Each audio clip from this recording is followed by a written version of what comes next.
Il n'est pas rare, dans le cadre d'une transaction immobilière, que le vendeur et l'acquéreur prennent le même notaire. Pourtant, il est parfaitement possible d'avoir chacun son notaire et je vais t'expliquer dans cette vidéo quels sont les avantages et les inconvénients d'avoir chacun son notaire ou d'avoir le même. C'est parti!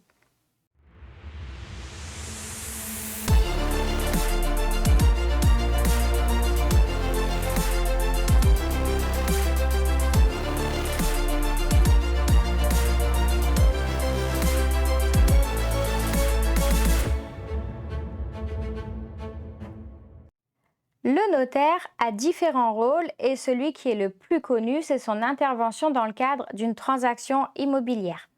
Il réalise la transaction et il effectue les vérifications nécessaires pour que celle-ci se réalise en sécurité. Il intervient également dans la création de sociétés, mais attention, ce n'est pas son domaine de prédilection. Il a le droit de le faire, il peut créer les statuts, il peut faire immatriculer la société, mais en termes de conseil, il est préférable d'aller voir un avocat pour la création de sa société. Pour la petite histoire, j'étais allée voir un notaire avec mon conjoint pour créer une SCI. Donc là, on ne lui demandait pas son avis, nous on savait que c'est ce qu'on voulait faire. Il nous a pris en rendez-vous, on a passé 1 heure dans son bureau pour qu'il nous explique que dans notre situation, étant donné qu'on n'était pas mariés, il ne fallait surtout pas créer de SCI. Donc en fait, il a essayé de nous dissuader pendant le rendez-vous, mais nous c'est ce qu'on voulait faire, on ne lui demandait pas son avis. Là, on allait le voir pour qu'il crée notre structure. On avait déjà écrit ce qu'on voulait sur un papier, on avait déjà tous les critères qu'on voulait mettre dans nos statuts. Il n'avait plus qu'à rédiger et à faire immatriculer la société. Mais il s'est quand même permis de nous donner son avis. Donc en fait, au final, on est allé voir un avocat et on a créé notre structure avec notre avocat qui a été de très bons conseils. Donc attention, certains notaires vont pas le dire, mais ils ne vont pas créer de société parce que c'est pas leur domaine de prédilection et ils sont pas à l'aise avec ça. Donc ils vont pas oser dire bah ouais je sais pas le faire ou j'aime pas ça et ils vont essayer de te dissuader et c'est ce qui nous est arrivé. Donc c'est quand même mieux de privilégier l'avocat pour la création d'une société. Le notaire intervient également dans les successions. C'est lui qui optimise et qui organise les successions. Ça c'est vraiment son rôle propre.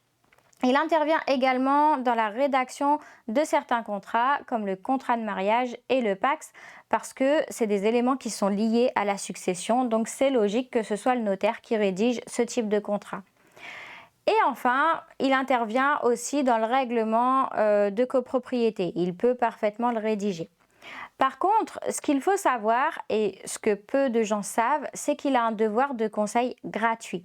Ça veut dire que si tu te poses des questions sur une transaction ou des questions d'ordre patrimonial ou sur la création d'une société, tu peux parfaitement aller consulter ton notaire gratuitement. Donc il ne faut pas s'en priver parce que là, lui, il a vraiment des conseils de qualité à t'apporter et c'est totalement gratuit. Il ne peut pas facturer cette prestation. Si il est missionné dans le cadre d'une transaction entre deux parties, donc entre un vendeur et un acquéreur, en fait, le notaire, il va défendre l'intérêt des deux parties dans la limite du cadre juridique. Ça veut dire que tout ce qui est légiféré, ça va être bien fait, ça va être très équitable, il ne va pas y avoir de soucis, il va défendre les deux parties, il va s'en tenir au cadre, à la loi en fait. Par contre, il y a énormément de choses qu'on négocie dans le cadre d'un compromis qui ne sont pas légiférées. Donc, ça peut être des dates butoirs, ça peut être des conditions d'obtention d'autorisation d'urbanisme, ça peut être des délais, ça peut être plein de choses, ça peut être un séquestre, ça peut être une indemnité. Voilà, il y a plein de choses qu'on peut négocier avec un notaire, par l'intermédiaire du notaire avec le vendeur, mais c'est pas légiféré. Donc, tout ce qui n'est pas légiféré, le notaire, qu'est-ce qu'il fait? Il se positionne en faveur de son client. Si son client, c'est le vendeur, tu peux être lésé dans une négociation parce que à la base, tu n'es pas le client du notaire. Donc, attention à ça. En termes de coûts, le fait d'avoir chacun son notaire ne génère pas de coûts supplémentaires, ni pour le vendeur, ni pour l'acquéreur. Les deux notaires, en fait, ils vont se partager leurs honoraires et toi, tu ne seras pas impacté de ce côté-là. Comment ça se passe? En fait, dans le cadre d'une transaction immobilière, chacun missionne son notaire. Si tu passes par une agence immobilière, c'est l'agence immobilière qui se chargera de contacter les deux notaires et de les mettre en relation.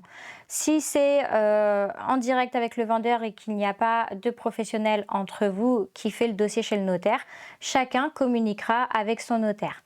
Attention, c'est beaucoup plus compliqué quand il n'y a pas d'agence immobilière entre les deux. Il faut s'assurer que les choses vont être bien faites et qu'elles vont être faites rapidement.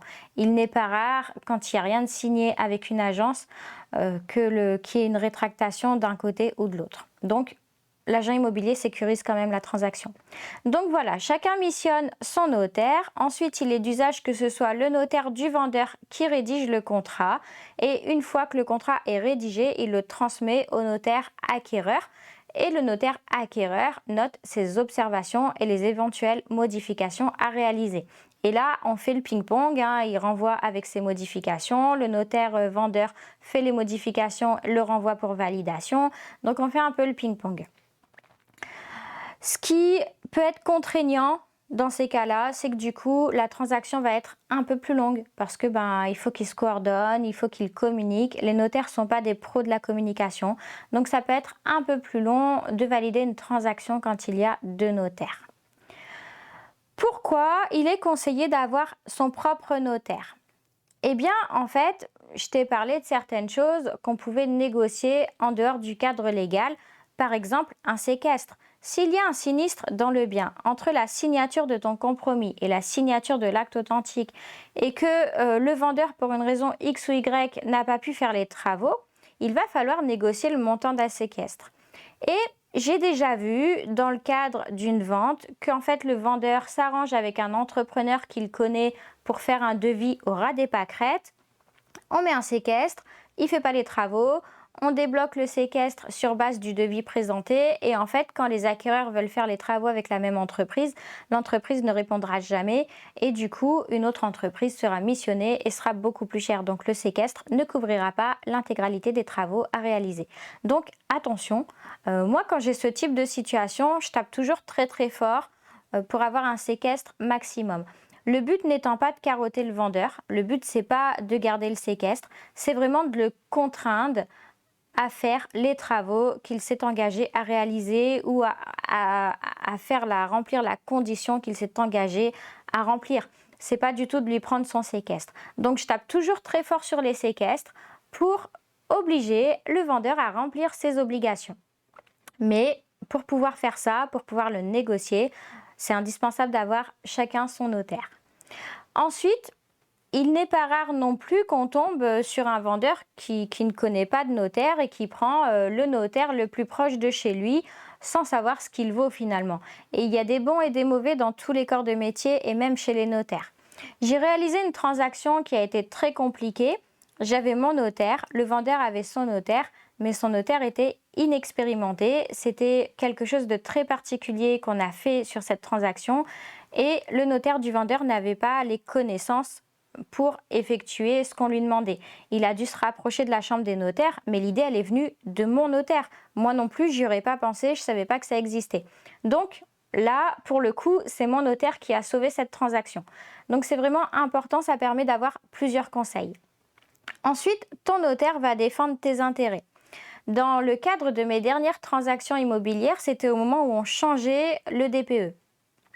Et j'avais des DPE vierges sur les immeubles que je voulais acheter. Et quand mon notaire a vu DPE vierge, elle est tout de suite montée au créneau en disant non, on ne peut pas accepter de DPE vierge parce que dans quelques années, on aura des restrictions sur la location par rapport au DPE, donc je veux des vrais DPE. Bon, après, ça, c'était pas quelque chose que moi j'exigeais parce que je savais parfaitement ce qu'il y avait à faire dans les logements. J'ai des connaissances en rénovation, mon mari est dans le bâtiment, donc c'était pas bloquant pour nous. Et finalement, ça, j'ai dit à mon notaire de laisser tomber. Mais pour quelqu'un qui connaît pas, c'était en effet un point à soulever. Et si tu n'as pas ton notaire et que le notaire vendeur te file des diagnostics pourris, toi, tu as eu les diagnostics en fait. Le seul cadre légal, c'est de te transmettre les diagnostics. C'est la seule chose dont le vendeur est obligé. Par contre, si les diagnostics sont pourris et que tu n'y connais rien, il n'y a personne qui va te dire « Attention, là, il y a un loup, fais attention au diagnostic si tu n'as pas ton propre notaire. » Donc, c'est quand même utile d'avoir ce conseil. Alors, les délais sont plus longs, mais ça offre quand même beaucoup d'avantages de passer par son propre notaire. C'est pas plus cher, donc ça vaut pas le coup de s'en priver. Pour moi, avoir chacun son notaire, c'est indispensable. Il m'arrive encore des fois de prendre le même notaire que le vendeur. Quand on est dans une petite ville où il n'y a qu'un seul notaire et qu'on réalise une transaction, il se peut qu'en fait, on ait déjà tous les deux le même notaire. Ça se fait sur des transactions super simples où tu sais que tu vas pas avoir de problème parce que tu sais ce que tu dois faire comme travaux, euh, où tu n'as aucun doute, mais je pense que ça se fait plutôt avec l'expérience. Quand on achète des biens complexes ou quand on fait de l'immeuble de rapport ou quand on fait de la société, par exemple du marchand de biens, il faut impérativement avoir son propre notaire. J'espère que cette vidéo t'a plu. N'hésite pas à me laisser tes questions en commentaire. À bientôt!